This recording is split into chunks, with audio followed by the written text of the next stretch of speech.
இது பற்றிய கூடுதல் விவரங்களை நம்முடைய செய்தியாளர் நவநீத கிருஷ்ணன் வழங்க நாம் கேட்கலாம். நவநீத கிருஷ்ணன், தற்போது பதிவாகி இருக்கக்கூடிய அந்த காட்சிகளை பார்த்துக் கொண்டிருக்கிறோம். இது பற்றிய கூடுதல் விவரங்கள்.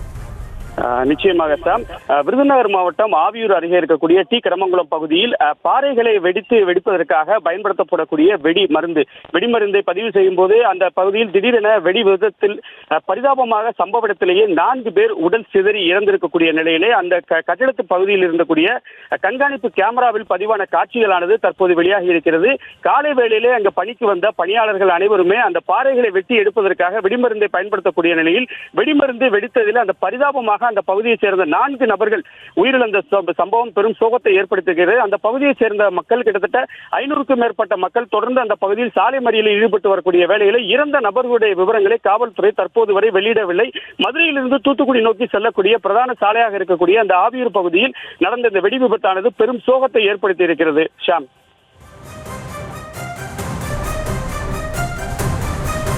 நவநீத கிருஷ்ணன், தற்போது விருதுநகர் அருகே இருக்கக்கூடிய ஆவியூர்ல கல்குவாரி வெடி விபத்துல மொத்தம் 4 பேர் உடல் சிதறி உயிரிழந்திருப்பதாக தகவல் வெளியாக இருக்கிறது. மொத்தம் எத்தனை தொழிலாளர்கள் இந்த பணியில் ஈடுபட்டிருந்தாங்க? பாதுகாப்பு முன்னேற்பாடுகள்லாம் செய்யப்பட்டிருந்ததா?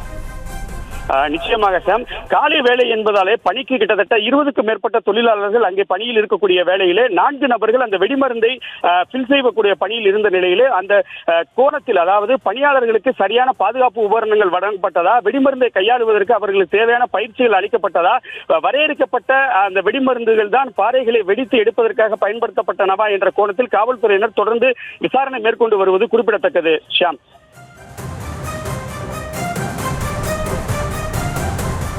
நவநீத கிருஷ்ணன், அந்த கல்குவாரி வெடி விபத்து தொடர்பாக குவாரியின் உரிமையாளர்கள் தரப்பிலிருந்து ஏதேனும் விளக்கம் அளிக்கப்பட்டிருக்கிறதா?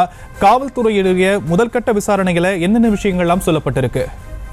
நிச்சயமாக சாம், முதற்கட்டமாக அந்த வெடி விபத்திற்குரிய அந்த குவாரியுடைய உரிமையாளர் தூத்துக்குடி பகுதியை சேர்ந்தவர் என்று வெளியாகி இருக்கக்கூடிய நிலையிலே அவரை பிடித்து விசாரணை செய்ய வேண்டும் என்று அந்த பகுதி மக்கள் தொடர்ந்து கோரிக்கையும் சாலை மறியலிலும் ஈடுபட்டு வருகிறார்கள்.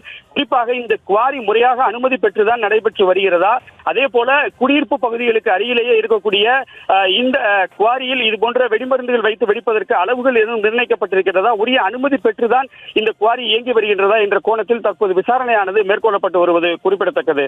ஷாம். செய்திகளை உடனுக்குடனும் துல்லியமாகவும் தெரிந்து கொள்ள சப்ஸ்கிரைப் பண்ணுங்க.